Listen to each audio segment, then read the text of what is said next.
The reason why Lenin and the other Bolsheviks were so utterly ruthless was the dialectical materialist philosophy they so believed in.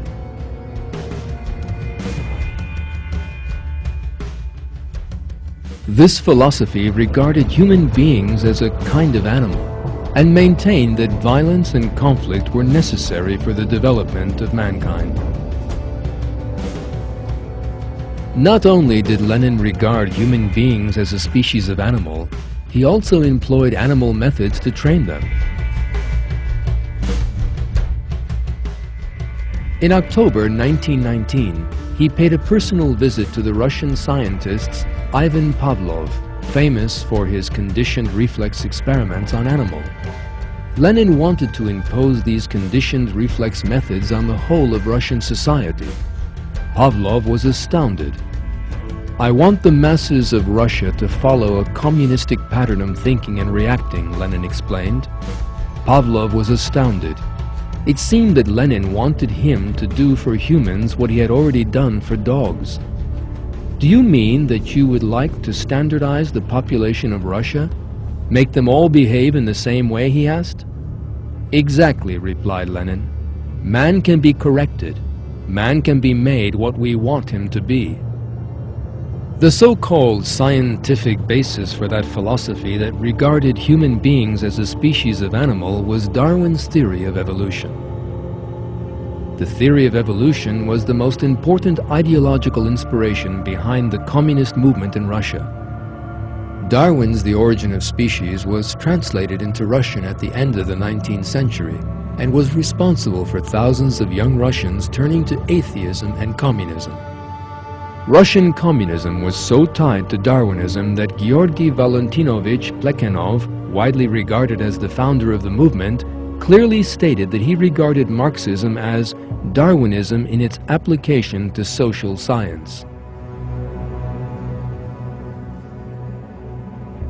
Plekhanov's student, Lenin, indeed applied Darwinism to society and mercilessly slaughtered whole societies he regarded as herds of animals.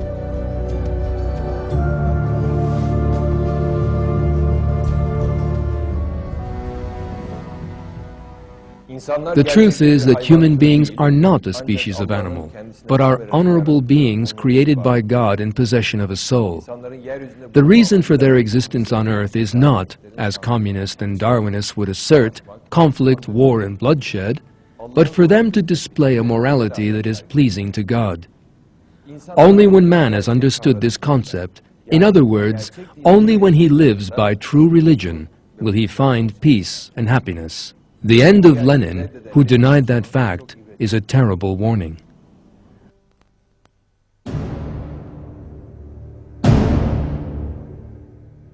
From 1922 on, an increasingly serious sickness slowly began to paralyze him.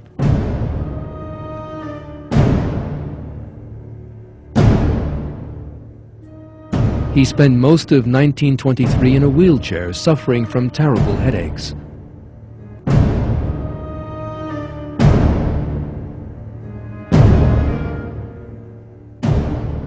In March 1923, he had a stroke and was thenceforth unable to speak normally.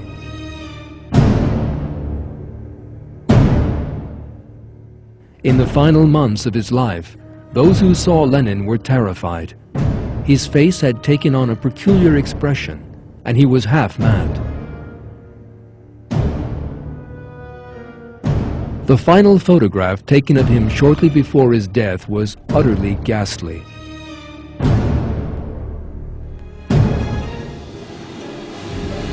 God speaks of the fate of such cruel people in the Quran.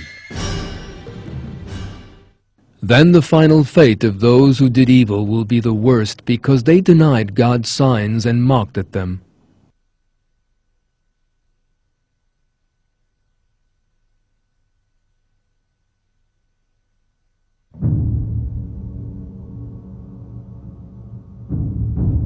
Lenin died on January 21, 1924. The Bolsheviks organized a huge funeral ceremony for Lenin.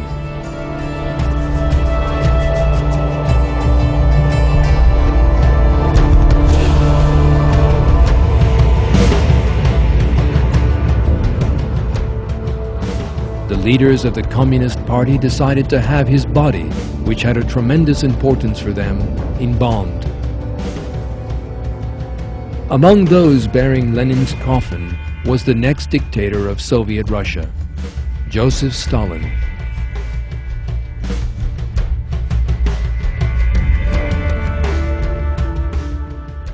Stalin would rule Soviet Russia for nearly 30 years and establish a regime of such bloodshed and terror that would even surpass that of Lenin.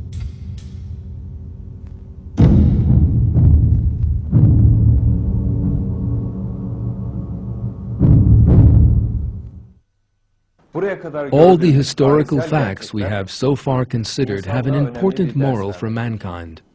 False ideas can lead to disasters for people and societies. Communism is one such false idea, and it inflicted dreadful suffering on the world during the 20th century.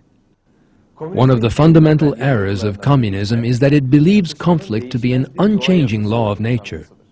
The so-called scientific justification for this view is found in the theory of evolution, which says that the differences between people necessarily lead to war, fighting, and conflict. According to this view, called dialectics, every class, every nation, and every society is obliged to fight every other one, and this is a law of nature. That view stamped its mark all over the 20th century, and is the common inspiration behind both the communist savagery we have seen in this film, and also behind that of fascism, which appears to be the complete opposite of communism. It is only possible for mankind to escape this cycle of violence by coming to know the purpose behind its existence. Human beings are not a species of animal that emerged by chance and live only to fight, as Darwinists, communists, and fascists believe. Human beings are noble beings, created by God and possessing His soul. And the purpose of man is to learn and to live by that pleasing morality that God has taught him. In the next section, we shall continue to examine the disasters that communist ideology, which rejects that truth, has inflicted on humanity.